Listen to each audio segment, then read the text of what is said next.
Secret military projects are normally designed to surprise an enemy, but some never reach the enemy at all. They burn their own airfields, chased their own observers, poisoned their own cities, contaminated their own fleets, and turned back toward the people who launched them. The first machine looked less like a weapon than a giant wooden cart built by someone with access to military explosives. In 1943, Britain's Directorate of Miscellaneous Weapons Development created the Great Panjandrum. Two enormous wooden wheels were connected by a central drum intended to carry roughly 1 ton of explosives. Cordite rockets attached around the rims would spin the wheels and drive the machine across a beach. Its mission was simple. During an amphibious landing, Panjandrum would race toward a German concrete wall, crash into it, and detonate. British troops could then move through the opening. The machine only needed to travel in a straight line. During tests at Westward Ho Beach in Devon, rockets detached from the wheels and shot across the sand. The device swerved unpredictably.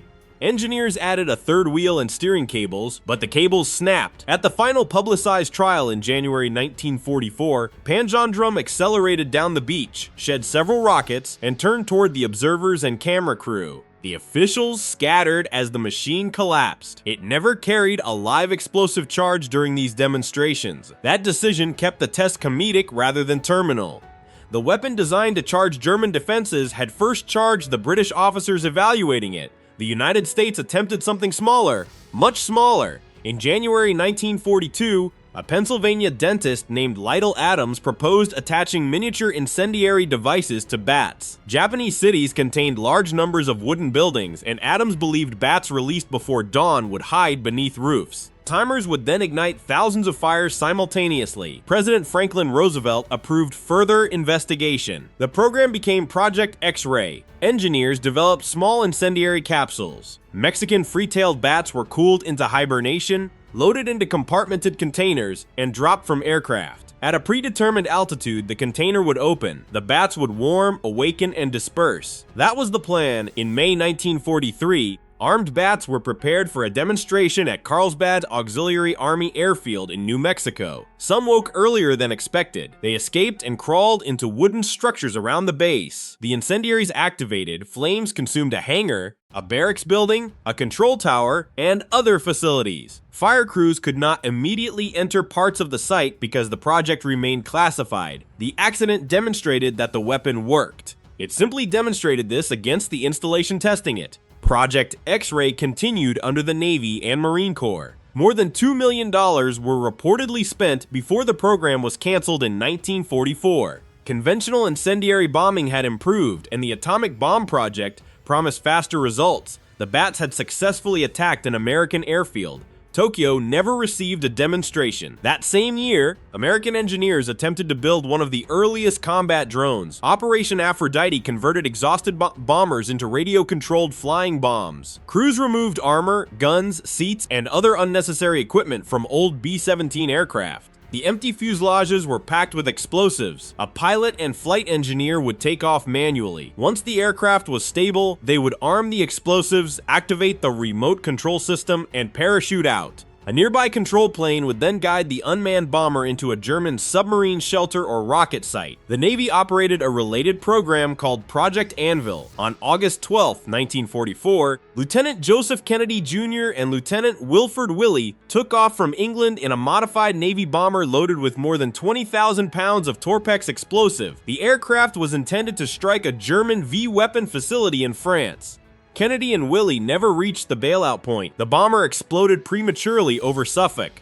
The blast destroyed the aircraft instantly and damaged buildings below. Debris fell across several miles. Neither man's remains were recovered. Investigators could not establish a definitive cause. Possible explanations included an electrical failure, a malfunction in the arming system, or interference affecting the remote control equipment. The drone had required 2 men to place it in the air. It killed them before becoming unmanned. American submarines faced another weapon that sometimes returned without permission. The Mark 14 Torpedo entered the Second World War with multiple defects.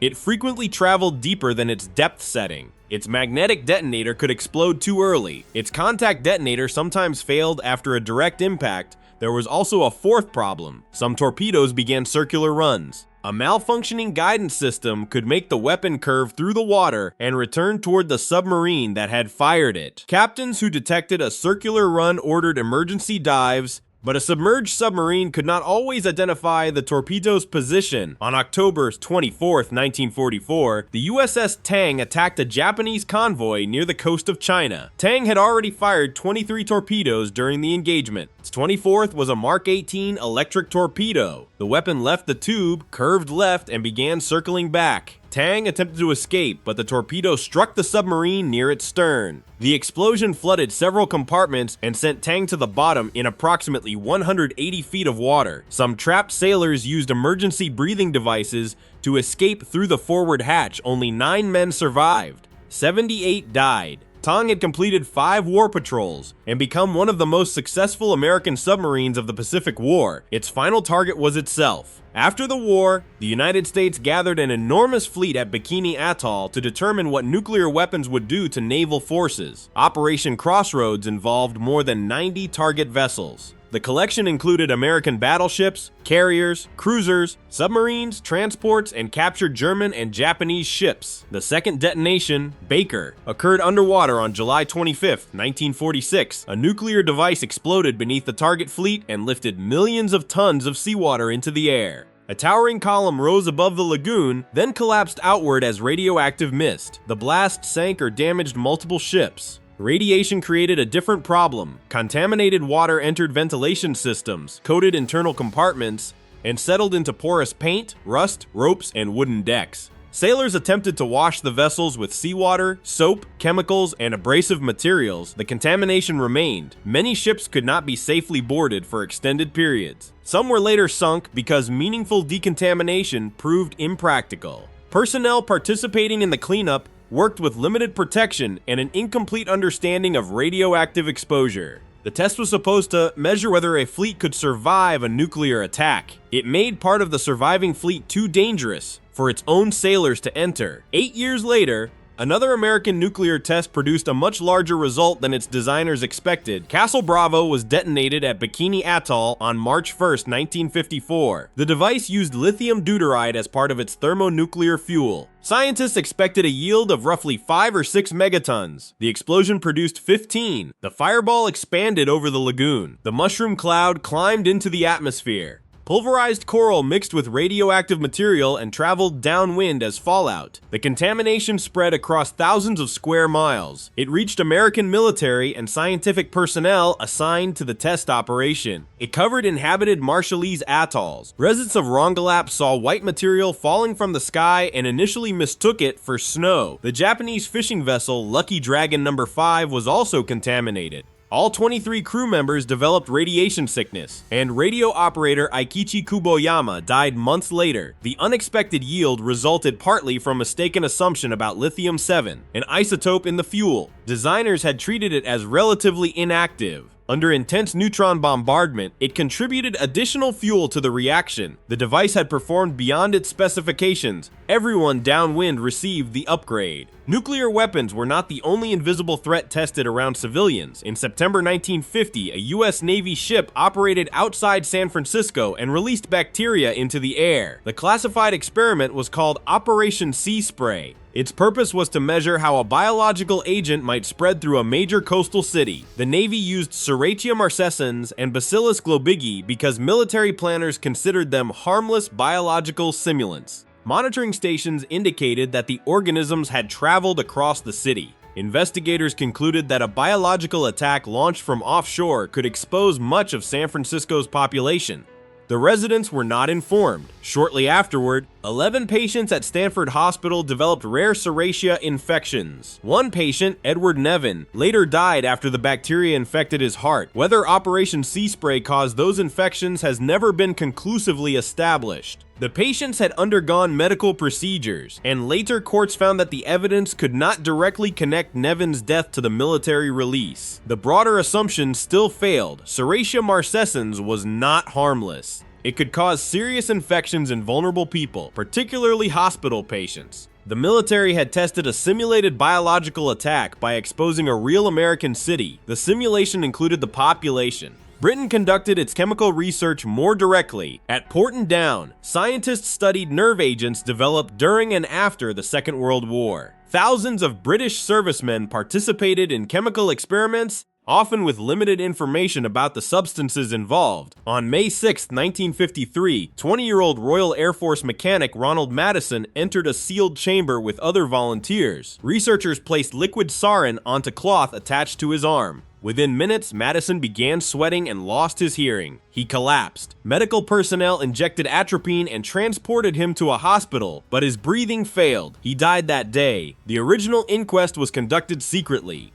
His family received limited information and was told that his death had resulted from an accident during a defense experiment. A second inquest concluded in 2004 that Madison had been unlawfully killed through the application of a nerve agent in a non-therapeutic experiment. The research was intended to determine how much sarin a British soldier could survive. The answer was obtained from one. In 1960, the American Air Defense Network experienced a different type of nuclear accident. The Bomarc missile was a long-range surface-to-air weapon designed to intercept Soviet bombers. It could fly at more than twice the speed of sound and carry a nuclear warhead powerful enough to destroy an entire formation of aircraft. Bomarc missiles were stored horizontally inside individual launch shelters. On June 7, 1960, a helium tank exploded inside a missile at a site near McGuire Air Force Base in New Jersey. Fire engulfed the launcher and burned the missiles. The nuclear warhead did not detonate. Its conventional explosives and radioactive components were still exposed to intense heat.